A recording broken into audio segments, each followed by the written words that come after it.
Pertama-tama saya akan menjelaskan definisi kepemimpinan. Kepemimpinan adalah sebuah kemampuan atau kekuatan dalam diri seseorang untuk mempengaruhi orang lain dalam hal bekerja guna mencapai target, organisasi atau perusahaan. Selain itu, pemimpin merupakan kemampuan seseorang dalam posisi manajemen untuk membujuk atau memacu bawahannya agar mau bekerja dengan percaya diri. Seorang pemimpin harus mempunyai gaya kepemimpinan atau skill. Yang pertama, coaching. Yang kedua, mentoring. Yang ketiga, consulting. Yang keempat, execution.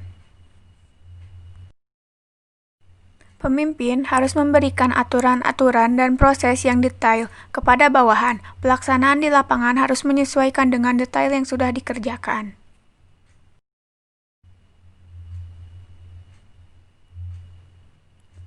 Yang pertama, ada coaching. Dilakukan oleh pemimpin bisa terjadi dengan bertanya menggali permasalahan yang ada di organisasi atau perusahaannya. Pemimpin tidak hanya memberikan detail proses dan aturan kepada bawahan, tapi juga menjelaskan mengapa sebuah keputusan itu diambil. Agar mendukung proses perkembangannya dan juga menerima berbagai masukan dari bawahan.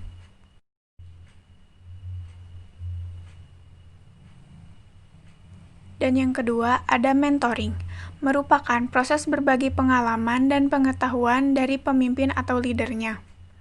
Dalam situasi demikian, biasanya terjadi over communication, penjelasan berlebihan yang dapat menimbulkan kebingungan dan pembuangan waktu. Agar kita bisa menjelaskan apa yang perlu dan apa yang harus dikerjakan.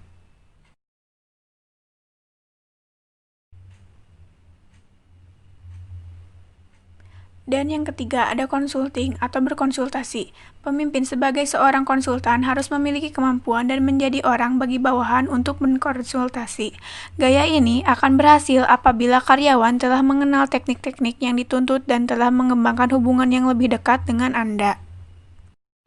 Dalam hal ini, kita memperluangkan waktu untuk berbincang-bincang untuk lebih melibatkan mereka dalam pengambilan keputusan kerja. Di dalam satu organisasi, tentu saja ada seorang pemimpin. Di dalam organisasi bisnis, tentu saja pemimpinnya yaitu adalah manajer.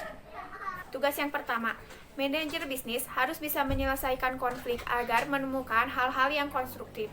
Yang kedua, seorang manajer harus bisa adil dan bijaksana kepada seluruh anggota organisasinya. Dan yang kedua, saya akan menjelaskan syarat-syarat menjadi seorang pemimpin dalam organisasi bisnis. Syarat yang pertama, pemimpin harus mempunyai pendidikan umum yang luas. Mungkin bukan pendidikan, tetapi pengetahuan umum yang luas. Pemimpin yang baik adalah pemimpin yang generalis. Yang baik juga yang dimaksud generalis itu general. Jadi, memimpinnya secara umum bukan khusus kepada anggota-anggota tertentu, tapi harus ke semua anggota. Kemampuan berkembang secara mental, rasa ingin tahu yang tinggi, kemampuan analitis, yaitu bisa memecahkan suatu masalah yang kompleks menjadi bagian-bagian yang kecil agar semua anggota organisasi bisnis bisa mengetahuinya dan bisa menyelesaikan masalah secara bersama-sama. Memiliki daya ingat yang kuat, mempunyai kapasitas integratif, keterampilan berkomunikasi, keterampilan mendidik, personalitas, dan objektivitas. Selanjutnya, saya akan menjelaskan fungsi pemimpin. Fungsi pemimpin terbagi menjadi dua, yaitu fungsi pemimpin dalam manajemen dan fungsi pemimpin dalam pengambilan keputusan. Fungsi manajemen yaitu merencanakan, mengorganisasikan, menggerakkan, dan mengawasi. Pengambilan keputusan, menetapkan sasaran, dan menyusun kebijaksanaan. Sekian yang bisa saya sampaikan. Wassalamualaikum warahmatullahi wabarakatuh.